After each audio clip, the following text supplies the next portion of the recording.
Oh, hey. Happy Casual on Geek Wednesday. Wait, isn't it Thursday? Oh. Because we had some technical difficulties, and we apologize for the lateness of this episode. Thank you for hanging in there for a delayed Wine Geek Wednesday. You know, good things are worth waiting for. They come to those. You're worth it.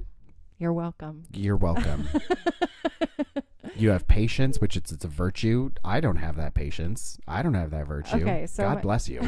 My mother, and God love her, my mother when I was small told me a little rhyme about patience. Would you like to hear it? Please lay it upon me. Patience is a virtue. Possess it if you can. Rarely found in women and never found in men.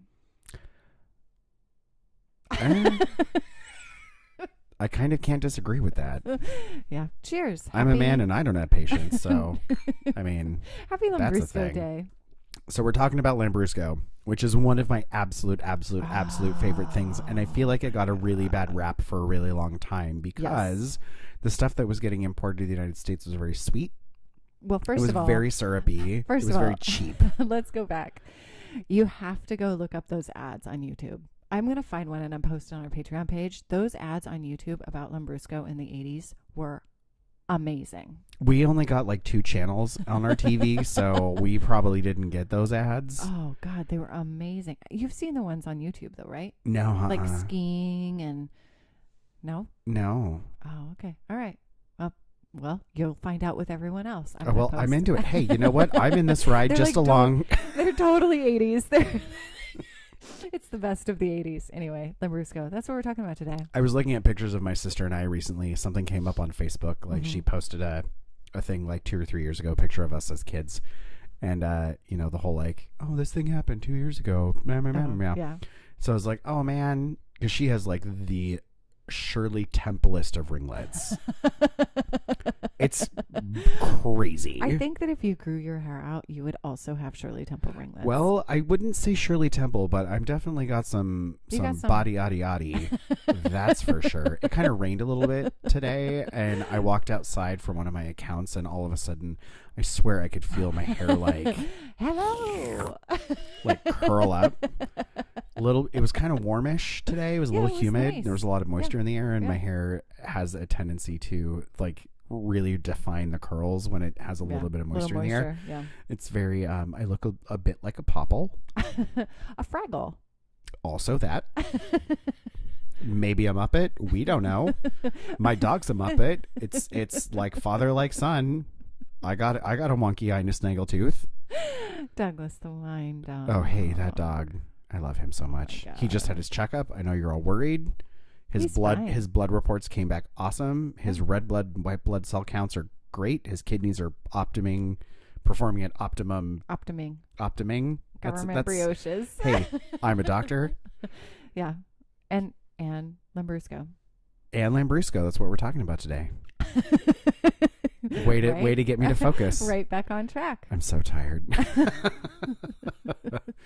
So happy Thursday Wine Wednesday. Yeah, this is sorry about the delay, kids. Technical difficulties. It happens. You know what's hard? Life. Life is hard sometimes, and sometimes technical difficulties get in the way of life. We do our best. Hey, thanks for keeping on. It's a 2-person show. We do all the things. It's some of us more than others. Amanda does much more than I do. No, you do the research, and that is a lot. Hey, if you asked me to hit the play button on that thing, I wouldn't know where the play button is. Is it the space bar? Is it the enter? Is it the down key? Maybe it's the right key. I don't know. Maybe it's the 7. Is your number pad locked? Who knows?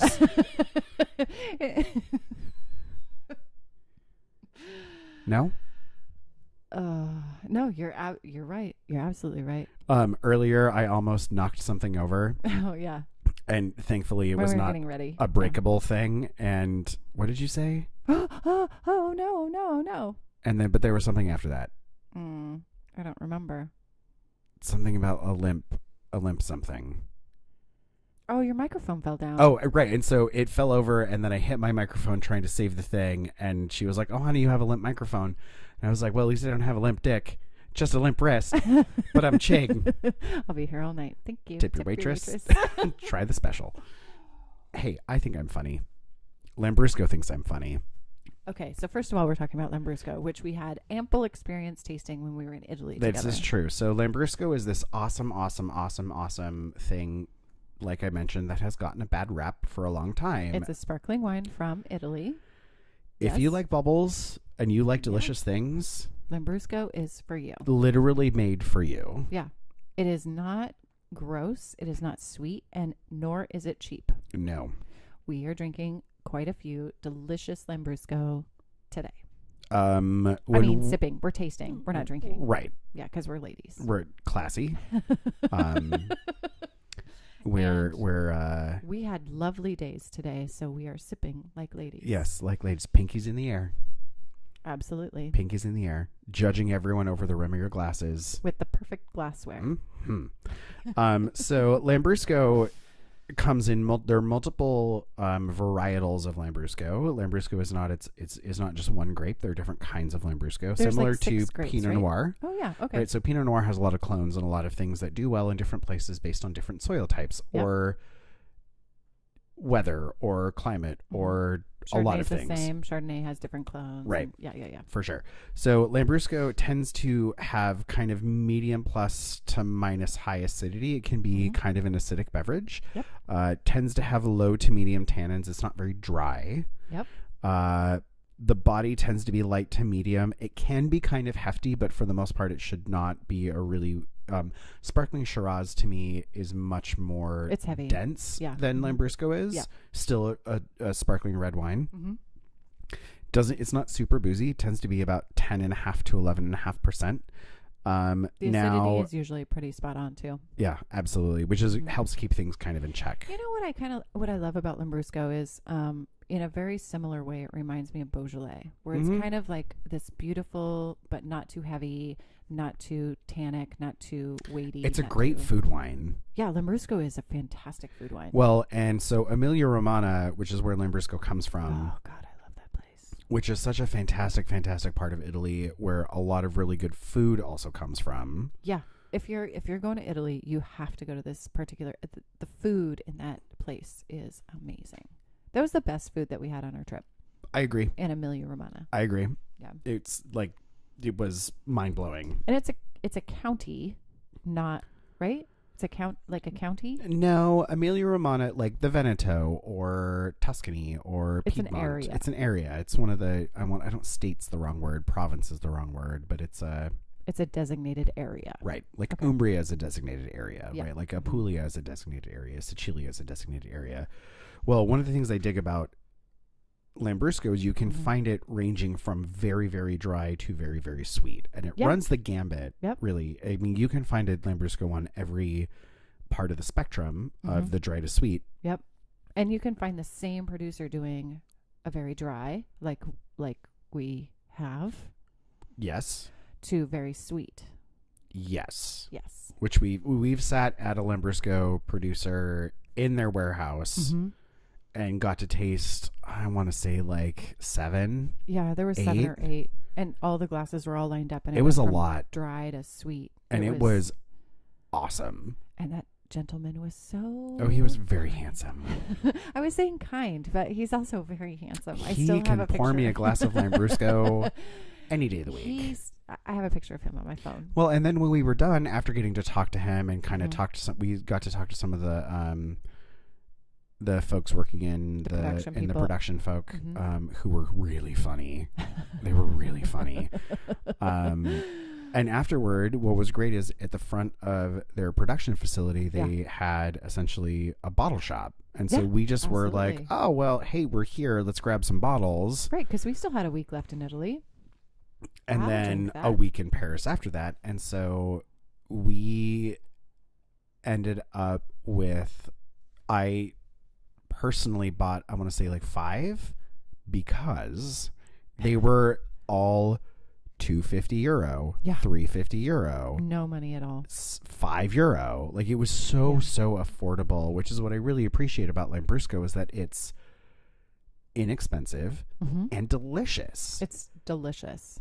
It was so good. And so one of the things I really dig about Lambrusco is the fact that you have sweet to dry. And so when you were talking about sweet Lambrusco, pick up something that says semi-secco or amabile or dolce Dolce is the sweetest, right? on the label. Yeah. Sweet Lambruscos pair really, really well. It's a great brunch wine. Oh, it's a fucking fantastic. Yeah, no, Fantabulous works. I support that. The OED recognizes Fantabulous. Fantabulous wine for brunch. Lambrusco goes with a steak and eggs. It goes with eggs and sausage. Well, as long as you have the right type of Lambrusco, which we'll talk about. Which we'll talk about. But like in general, if you're bringing 2 bottles to a brunch, don't be afraid. Like everybody thinks of champagne. Everybody thinks of like a white or a rosé. Don't be afraid to bring a Lambrusco, because a Lambrusco, yeah, I mean, it'll give you something different to taste. It's so good, and it's still sparkling. Do you like waffles? I love waffles. Do you like red velvet cupcakes? I'm not a big sweet person, but do you like a berry pie? I do like berry Sweeter pie. Lambrusco is made for you. Yeah. Get that dolce life. Live that dolce life. I just shook my shoulders for you. There was some deep shoulder action. Deep shoulder action. I like the berry pie with the flaky, like puff pastry crust on it. Oh, yeah. I dig that. The little weave on the top. I can go so many places and choose not to. So if you're digging a little bit more of a dry Lambrusco, look for the word secco, S-E-C-C-O, on the label. Dry Lambruscos are really, really good for things like hamburgers, hot dogs, or pepperoni pizza. Afternoon, summertime, brunch. And get it cold. Barbecue. Throw it in the fridge. Yeah. Chill that motherfucker down. Yeah, Lambrusco needs to be served cold. If you like it on the light side, a Lambrusco di Sorbara or a Lambrusco Rosato, which is a rosé, are the 2 lightest styles. So you'll see those wines have a lot more strawberry rhubarb. Can we go back for just 1 second? Yeah. So I really love Lambrusco. I am going to actually, this summer when we barbecue. Is this going to be your house wine? This is going to be it. This is going to sit in the cooler, with the beer. Mm-hmm. You're going to have Lambrusco. So here's what I dig about Lambrusco. Barbecue hamburgers, barbecue hot dogs, it's got a density that doesn't make you want to suck it down really quickly. It makes you really want to savor what you're tasting. Yeah. Because it is very flavorful. Yeah, a lot of flavor, and it needs food with a lot of flavor. Yeah. Yeah. Hey, homemade hamburgers. Oh my God. You want to do like a really, really well spiced burger? Yeah. Lambrusco's your friend. She'll help you out. Growler of beer and a bottle of Lambrusco. That's what's happening at the barbecues at my house. Can I get an invite?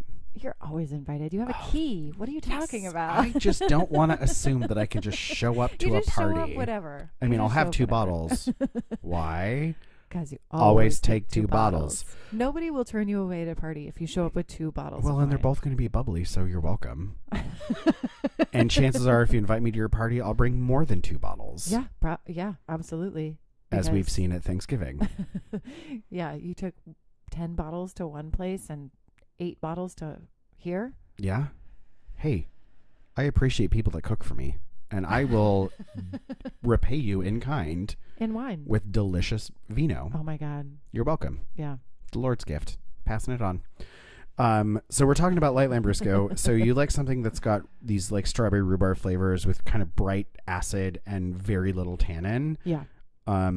A mobile in this style is like drinking zesty raspberry soda on a hot afternoon versus the secco versions, which will have a lot more of the strawberry rhubarb flavors with kind of a tartar dry finish. Now you have a bold Lambrusco like Grasparosa or a Lambrusco Salamino di Santa Croce are a lot bolder. They have darker fruit. They tend to be a lot more kind of like black and blue and purple fruits, blueberries, Marionberries, a little bit more moderate tannin, like when you kind of chew on blackberries and they're a little seedy. Oh yeah. And it kind of dries your mouth out a little bit. Yeah. Right. Like, that's kind of like early in the season sometimes. Yeah. Right. For sure. Or similar to like a hibiscus or a black iced tea. I am so excited for blackberry season. Yeah. Do you want to go blueberry picking? Yeah. There's blueberry farms, I think we've talked about this, up where I grew up in the mountains that have 85 to 90-year-old blueberry trees. We're going. They're not bushes, they are trees. Yeah, we're going to go. Remember that day you were over last year that we went out to my yard and picked blackberries and I made a cobbler? That was delicious. I love blackberry cobbler. So good. My mom used to make the best blackberry pie. You could have blackberry cobbler with the Lambrusco and it would be done. Absolutely delicious. It would be a perfect pairing, one might say. One might.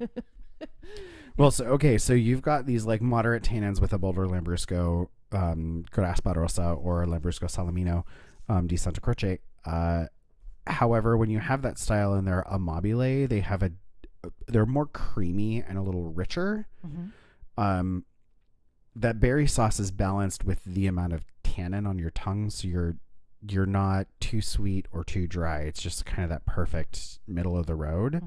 Mm-hmm. When they're dry, they're like drinking unsweetened black tea with tart berries mixed in, which to me sounds amazing. That sounds really good.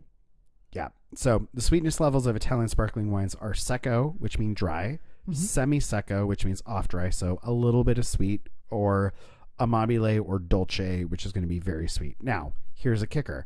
Frizzante, which we have seen on certain still wines that are a little bit fizzy. Like half frizzy. Half frizzy, not unlike my hair today.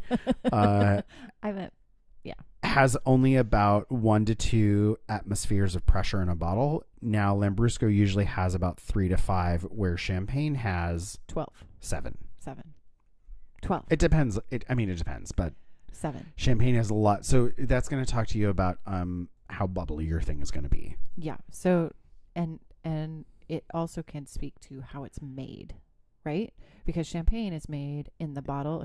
A traditional champagne method, the bubbles are created in the bottle. Right. So you have made wine. Mm-hmm. You put the wine in bottles. You let it sit. Yep. You then add sugar and yeast. And then put the thing in it. Mm-hmm. So you're fermenting in the bottle, which is secondary fermentation or bottle fermentation, Yep. or method champenoise.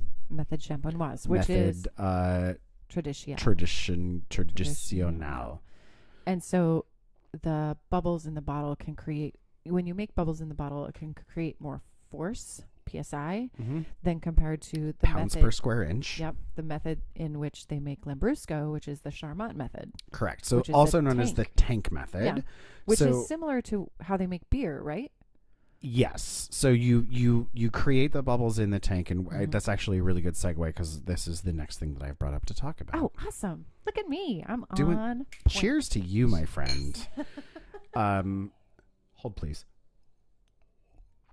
There are bubbles to be. If you don't drink after you cheers, it is bad luck and a pox on your house. Yeah. You got to cheer, drink, and then. I mean, I don't care if you cheers with water. I don't care if there are 2 drops of liquid in your glass. Or you're licking the rim because there's no liquid. If you do not drink after you cheers. Bad luck for you. It's, hey, don't come crying to me when shit happens. Bad wine etiquette. Which is our episode in a couple of weeks. Yes. Wine etiquette. Hey, let's talk about the tank/Charmat method. Okay, so that's very similar to how beer is made, where all the things go in the tank. It creates the bubbles. It's under pressure. And then bottled under pressure, right? Right. So just like beer is under pressure in the tank when it's being made because the bubbles. Right. So you don't think about beer as being bottle fermented. Now, bottle fermented beer does happen. It can't. Yeah. Absolutely. But I'm not saying it's good. This is very much like how beer is made and bottled, only you're bottling it in a glass bottle that can hold the pressure rather than a can, right? Well, with yes. Beer. Or I guess a growler or a whatever that they put beer in.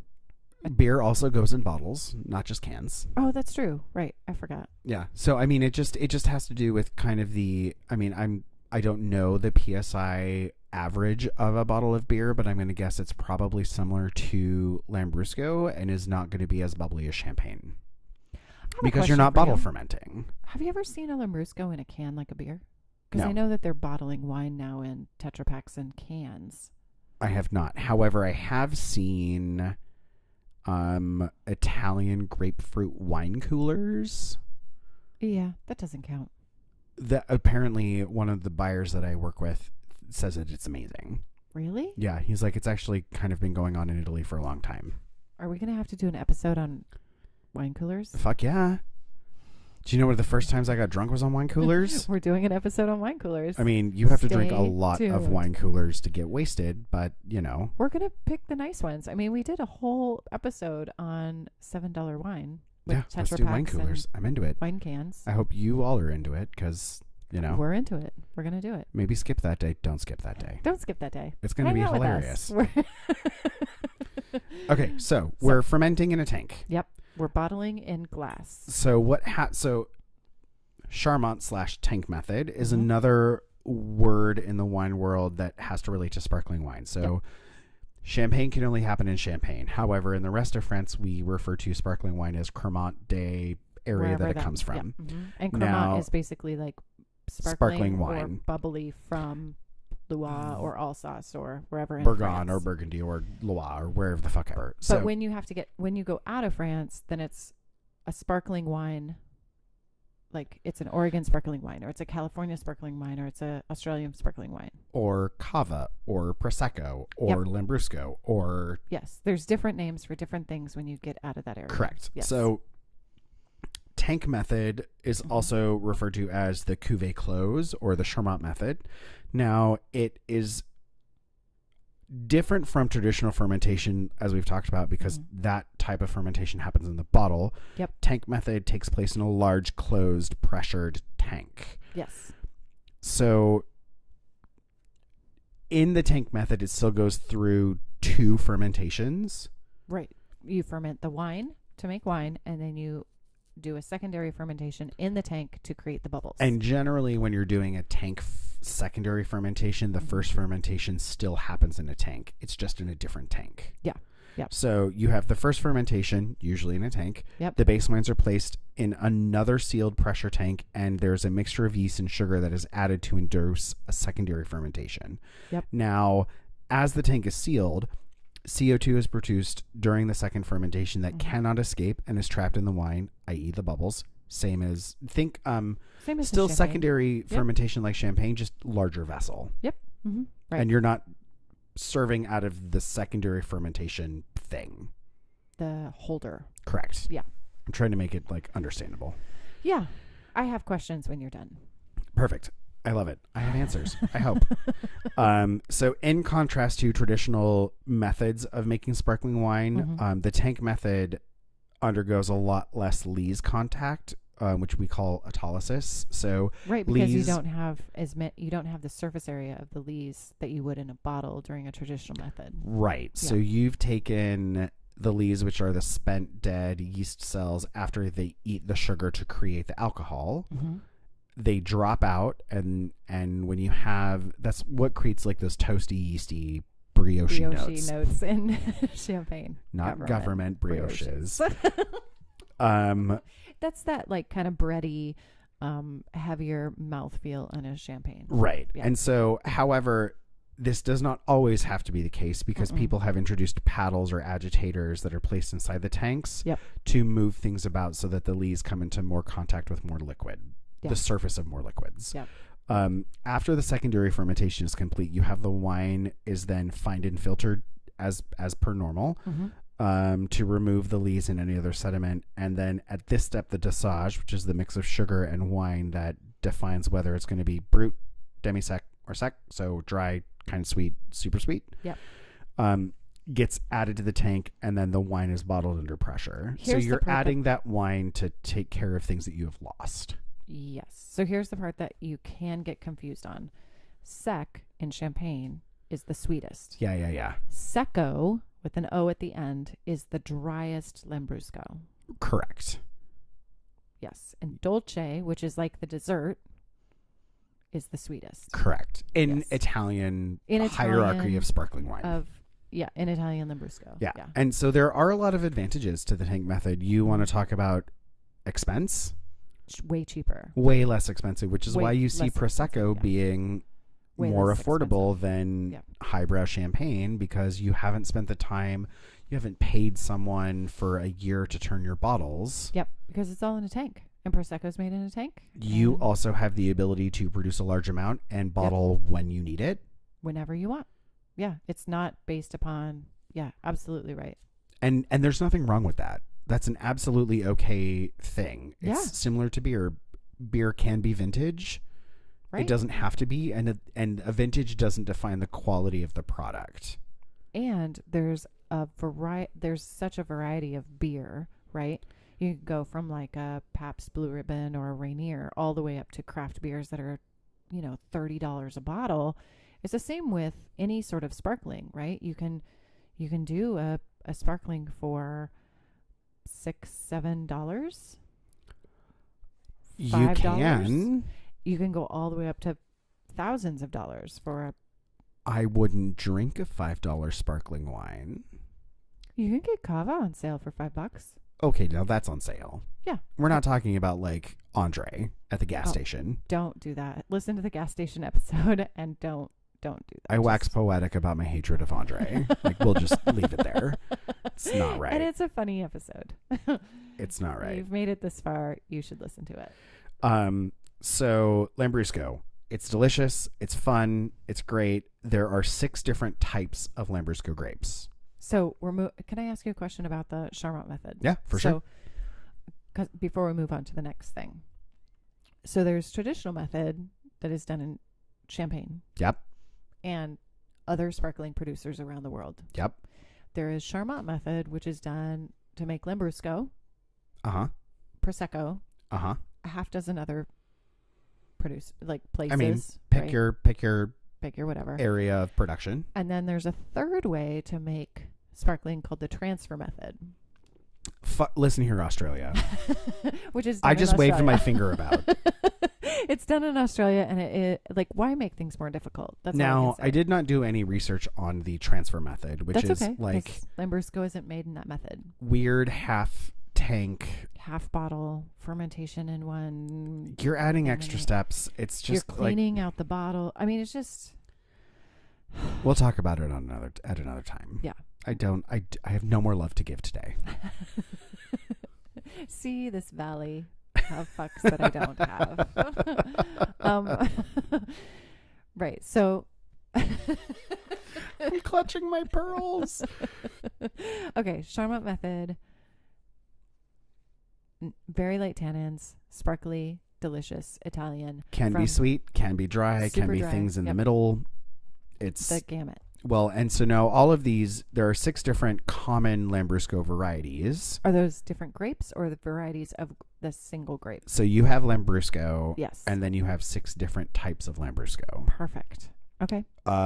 You have Pinot Noir. Right. And then you have clones. Hundreds of different clones of Pinot Noir. Okay. Now, these commonly found, there are more than 6, but commonly you'll find just 6 because Italy has grapes that aren't grown in anywhere else but this specific valley. Yeah. Or, it's only grown in this region and it's not grown anywhere else. Lambrusco is very similar. So if you love wine and food, go to Italy. Well, pretty much.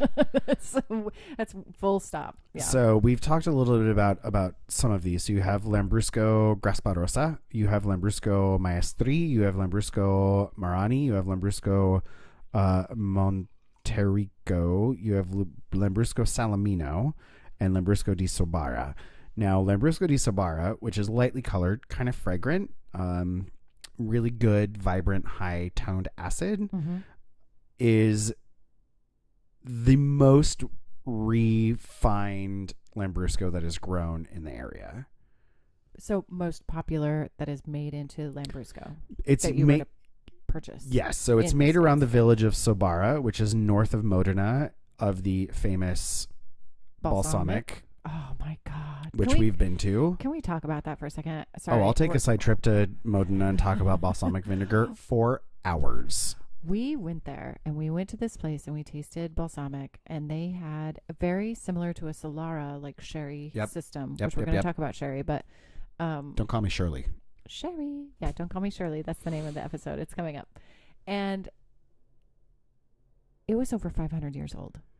Well, we had it on ice cream and it was fucking delicious. Now, fucking delicious. The vinegar that we had might not have come from that specific barrel.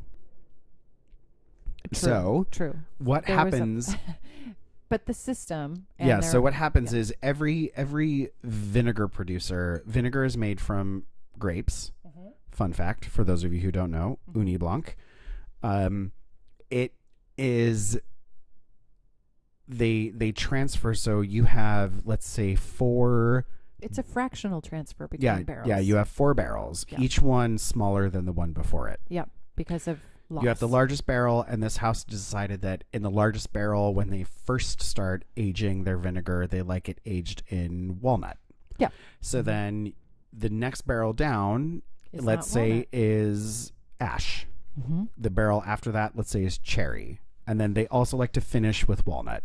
Let's say that's their house recipe for whatever the fuck they're producing. Yeah. Well, so they'll fill 10 bottles from the smallest barrel.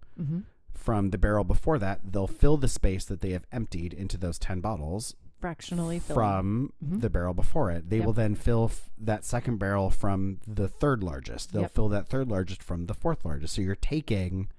Yeah. We're going to talk all about it on the sherry episode, but it's really, really fascinating. It's super fascinating. We met a somm there who ran the whole production. It was a beautiful estate. And gorgeous. While we were touring, so good. They store a lot of things in the attic because you need heat to help agitate. Yep. And we were talking to one of the younger ladies giving us a tour, and she was saying, "Oh yeah, this specific barrel," she pointed it out to us. Yep. This house has been using since the 1500s. Blew my mind. And has never not had vinegar in it. Blew my mind. And it was concaved and old and dark and twisted, and the wood was crazy, and it was really, really fascinating to be able to talk to her about all the things. Why does this still continue to work for more than 500 years later? Yeah. And she told us it was amazing. It was a really cool. And why does this connect to Lambrusco? Because it's the same area. It is the same area. It's the same area that the grapes grow, and we probably saw Lambrusco grapes when we were on that, like on that little area of the tour. While we were driving around. Yeah, and it was just more than likely. Emilia Romagna, your food. You need to go there. Good on ya. Yeah. Call us up. We'll get Nona Anna on the Mary Poppins of Italy. Oh, the Mary Poppins of Italy. Nona She's so Anna. wonderful. Oh my gosh, I miss her. Well, let's dial it back to Lambrusco di Sobara. Okay. So this is the most popular grape. The most popular grape. Yep. Village of Sobara is north of Modena. Yep. The variety excels really well in sandy and fertile soil between these two very famous rivers. So historically, very dry, very crisp. Finished its fermentation in the bottle to produce a very light effervescence, but large cellars discovered the Charmat method, which is less expensive, and quicker, very, very much faster, less labor intensive. Right. Yeah. You don't have to have all the riddlers because you're utilizing that secondary fermentation in a steel tank, which gives you a lot of flexibility to make multiple styles of wine. Yeah, you get a few tanks, you can make multiple styles of wine. You can bottle, I don't know how many cases are in a tank, but it's, way easier. I agree. For sure. So most Lambruscos are made from much more than just one type of Lambrusco varietal and are generally blended with other grapes. You can mix up to about 15%. So enchilada is ANCELLOTTA, not enchiladas. Not the delicious dinner. Is generally blended for color. Marzemino or Malbo Gentile or Cabernet Sauvignon are generally blended for body and structure. These grapes are often trained really high above the ground to prevent mildew because if you train higher, you get more of airflow so that you're drying all the air around the grapes. You're essentially drying them off, so you're not going to get mildew. Yeah, you don't have the moisture from the ground. You have a little bit more airflow if it's higher up. You have the things. For sure. And historically, actually, these vines were trained up poplar trees. Oh, really? Instead of in a pergola or on wire. Sorry, just ran into my microphone as I'm nodding. Yes. That's correct. Yes. So the grape itself is not particularly sweet, but generally can be sweet due to partial fermentation or the addition of rectified concentrated grape must. When not fermented sweet, the Lambrusco grape is capable of producing an excellent dry wine with strawberry notes and a slight bitter finish. I agree with that. Yep. Now, by the end of the 20th century, ampelographers have identified over 60 varieties of Lambrusco scattered throughout Italy, including Piedmont, Sicily, and the Veneto. The most widely planted is the Lambrusco Salamino. which it doesn't grow anywhere outside of Italy, does it? Oh, yes, it does. Oh, it does? Yeah, there's a couple spots. One of them is in California that I know of, and I want to say Australia.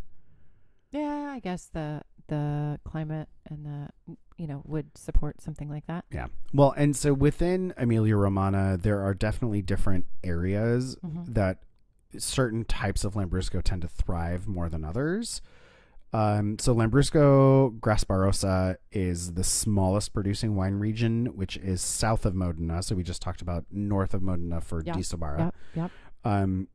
This region is home to the Grasparosa, which the DOC requires 85% of the wine to be composed of. So to be Grasparosa Lambrusco, you have to have 85% Grasparosa. You can still blend. But you can blend the other 15% to like round out your flavors or XYZ. For sure. XYZ. Okay. Yeah. So this area produces really tannic Lambruscos. You've got Lambrusco Montovano, which is the only region outside of Emilia-Romagna to produce this. I got a finger wave on that. Well, I was just they're in the Lombardy region. Okay.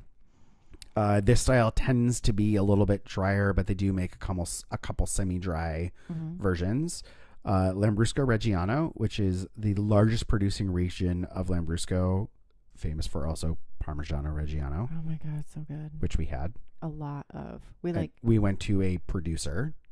80 pounds. Or no, we didn't go to a Parm producer. We went to. Yeah, we did. No, what's the other one? What's the other cheese? Parmigiano Reggiano. The other one. I'll think of it. Give me a minute. So in Reggiano, it is the most exported DOC, so that's the region for this type of wine. There are 4 grapes that they use: Maestri, Marani, Montericchio, and Salamino. Up to 15% can be the enchilada.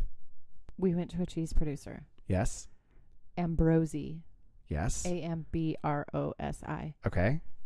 Those were wheels. Parmigiano Reggiano. No, but what's the other one? We didn't go to another one. We went to a meat place. No, that's not what I'm talking about. It wasn't Parm. It was, what's the next level down from Parm? Not Parm. I'll figure it out. It's not important. We saw like a huge fucking warehouse of. Yeah, but Parm's Parmigiano not the Reggiano. only thing that's made in wheels. No, but that was the place that we went though. Is the Ambrosi. It was the Parmigiano Reggiano where we saw them being made, and then they were put in the liquid, and then they were stacked on these racks, and then they were weighed and sent through a X-ray machine. X-ray machine, and then because they looked for not only metal but also for the holes, and it had to be less than a certain percentage of air in this 80-pound wheel, and they picked it up by this little suction cup, and then we went to the. It was Pecorino. Oh, Pecorino. It wasn't Parm. Parm. Mm-mm. It was Pecorino Romano. Yeah. See, I was like, no, it's not part. Yeah. Okay. Yeah.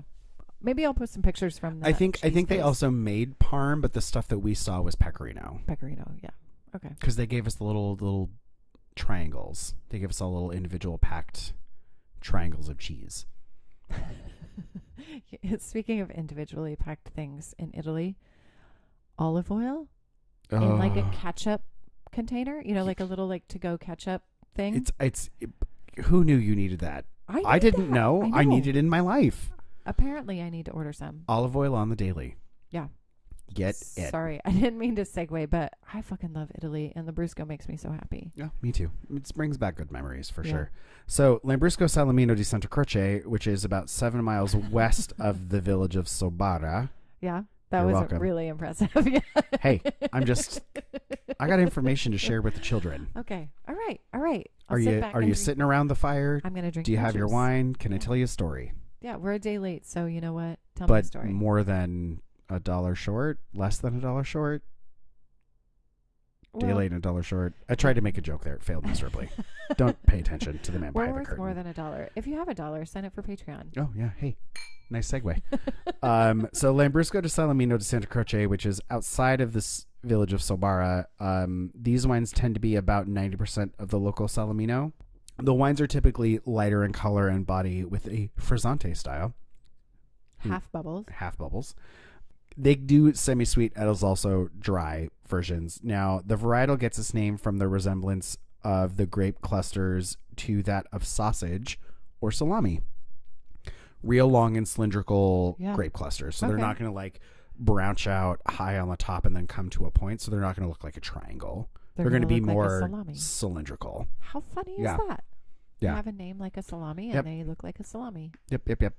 Now, Lambrusco di Sobara, which is north of Modena, like we talked about, is generally regarded as the highest quality with the most fragrant of all the Lambruscos. Which is probably why it's popular. Yeah. Right? That's the area in which the most popular grape is because of the fragrance and the complexity of the grape.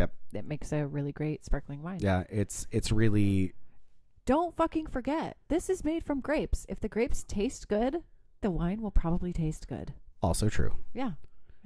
It's very for sure. No, I can't disagree with that. There's nothing to disagree with. Yeah. So there's a lot of similarities between Di Sobara and Salamino. However, this one produces a much darker and full-bodied wine, which can range from deep ruby to almost purple.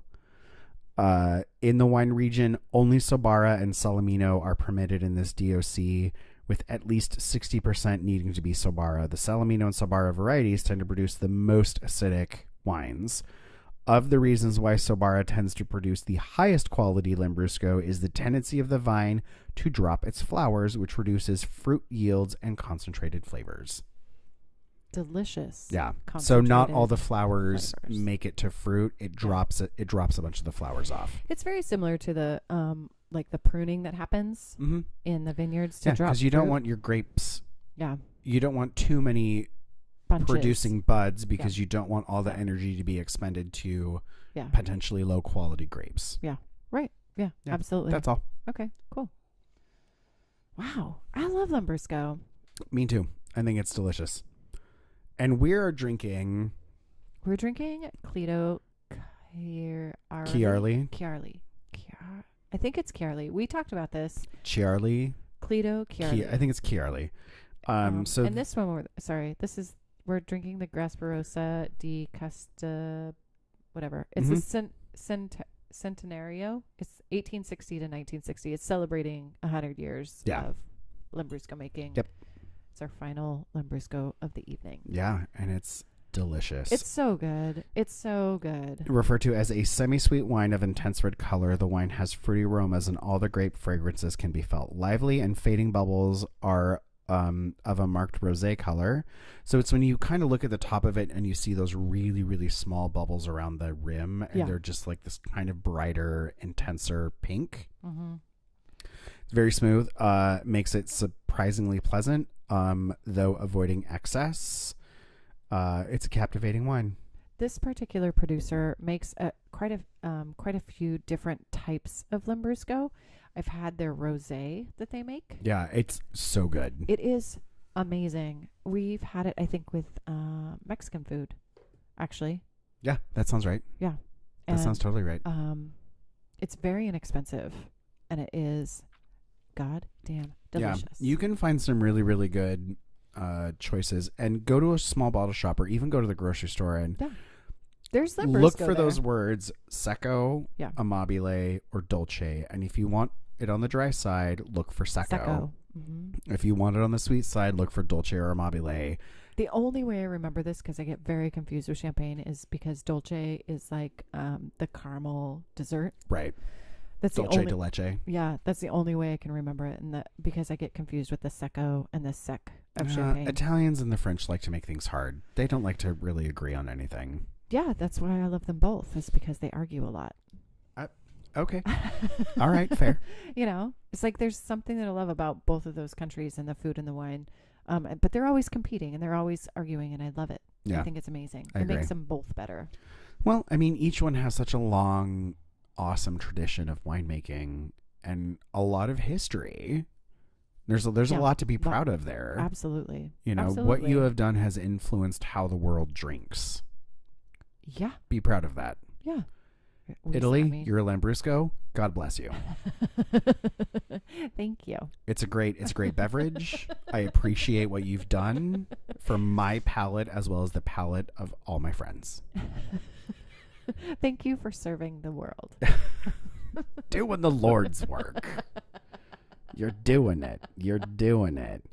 Yeah, so that's kind of what I've got on Lambrusco. Lambrusco. It's delicious, and I think it's And a really big thank you to all of the people out there listening, putting up with the delay, which we apologize for. Yeah, there was a bit there of were a technical difficulty. So we're getting there. We're getting there. Yeah, it happens. Oh, can I tell you a thing before we wrap up? Yeah, of course. Fun history fact: the grape has a really long winemaking history with archaeological evidence indicating that the Etruscans first cultivated this vine. So the Etruscans were they're the ones kind of responsible for all the architecture and the viaducts. Central and north central Italy. Yeah, amazing people. Yeah. And then in Roman times, Lambrusco was highly valued for its productivity and high yields, with Cato the Elder stating that the produce of 2/3 of an acre could make enough wine to fill 300 amphora. Oh my god. Amphora, if you guys don't remember, are the big clay wine holding jugs that were pointed on the bottom. Yep. So you could put it in the dirt. Yeah, they're easy to carry, and then you stick them in the dirt and they won't fall over. Yep. Mm-hmm. Yeah, I don't know. I thought that's amazing. Pretty fascinating.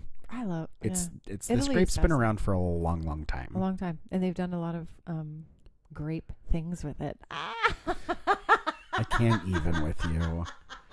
I can't even with you. That was so good. All right, we're done here. I'm taking my toys and I'm going home. All right, thank you for listening. Sign up for Patreon. $1 an episode really helps us out. We it's just the two of us, and if you're learning a lot, if you like what we're putting out, we really appreciate it. There's some swag for Patreon members, and we have a special event that all Patreon members will be invited to, and you'll learn more about it. Yeah, it's in the works, and we'll... Yeah, think about spring, think about brunch, and cross your fingers, and we'll set a date. And don't hope to die, because we want you to come and hang out with us. Yeah, and you Patreon members get tickets to that for free, so sign up today. Yeah. In the meantime, don't be a pretentious wine fuck. Always take 2 bottles. And just know that we love you and appreciate you very much. Thank you. All right, ciao. Bye-bye.